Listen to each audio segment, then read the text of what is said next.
வணக்கம் மக்களே.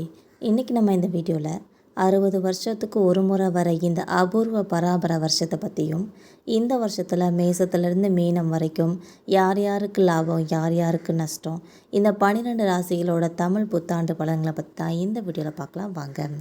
ஏப்ரல் 14ஆம் தேதி 2026 அன்னைக்கு சூரியன் மேச ராசிக்குள்ளே பிரவேசிக்கிறதுனால பராபர தமிழ் புத்தாண்டு ரொம்ப கோலாகலமாக தொடங்குதுன்னே சொல்லலாம்.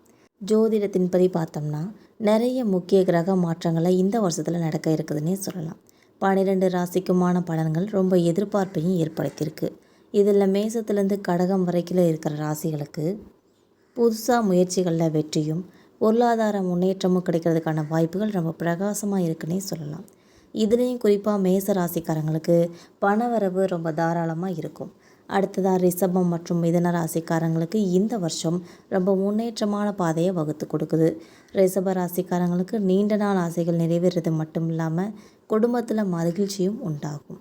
மிதுன ராசிக்காரர்களுக்கு தங்களோட உழைப்புக்கேற்ற பலனை பெறுவாங்க. இருந்தாலும் புதிய முதலீடுகள் சற்று கவனமாக இருக்கணும்னே சொல்லலாம். உடல் ஆரோக்கியத்தை பொறுத்த வரைக்கும் அக்கறை காட்டுறது இவங்களுக்கு நல்லதுன்னே சொல்லலாம். கடகம் சிம்ம ராசிக்காரங்களுக்கு தன்னம்பிக்கையும் அதிர்ஷ்டமும் கை கொடுக்குற வருஷமாகவே இது அமையுது. கடக ராசிக்காரங்களுக்கு புதிய சொத்து சேர்க்கை, மேலதிகாரிகளோட பாராட்டு இதெல்லாம் ரொம்பவே உற்சாகத்தை தர ஒரு வருஷமாகவே இருக்குது. சிம்ம ராசிக்காரங்களை பொறுத்த வரைக்கும் தொழில் விரிவாக்கம் செய்கிறதுக்கும் கல்வியில் சிறந்து விளங்குறதுக்கும் இது ஒரு பொற்காலம்னே சொல்லலாம். வெளிநாட்டு பயணங்களும் வாய்ப்புகளும் இவங்களுக்கு அமையறதுக்கான வாய்ப்புகளும் இருக்குது.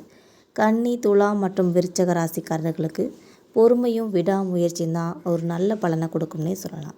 கன்னி ராசிக்காரங்களுக்கு செலவுகள் அதிகரித்தாலும் சுப காரியங்கள்லாம் தடையின்றி நடக்கும். துலாம் ராசிக்காரங்களுக்கு பதவி உயர்வும் புதிய தொழிலில் கூட்டாளிகளும் கிடைப்பாங்க. விருச்சக ராசிக்காரங்களுக்கு வெற்றியை சந்திக்கிறது மட்டும் இல்லாமல் ஆன்மீகத்தில் ஈடுபாடு வராதுக்கு ஆரம்பிக்கும். தனுசு மற்றும் மகர ராசிக்காரங்கள் இந்த பராபர வருஷத்தில் முன்னிலையாக இருப்பாங்கன்னே சொல்லலாம். இதில் தனுசு ராசிக்காரர்கள் புதிய ஒப்பந்தங்களில் வருமானம் பெருகும். மகர ராசிக்காரங்களுக்கு தடைப்பட்ட வேலைகள்லாம் ரொம்ப சுமூகமாக முடிவடையும்.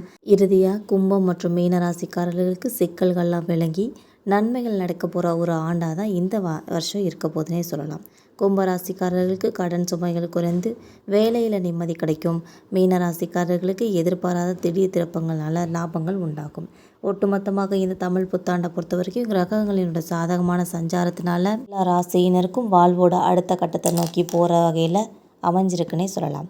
இந்த வீடியோ உங்களுக்கு பிடிச்சதா மறக்காமல் சப்ஸ்கிரைப் பண்ணி பெல் ஐகானை கிளிக் பண்ணி வச்சுக்கோங்க. தேங்க்யூ.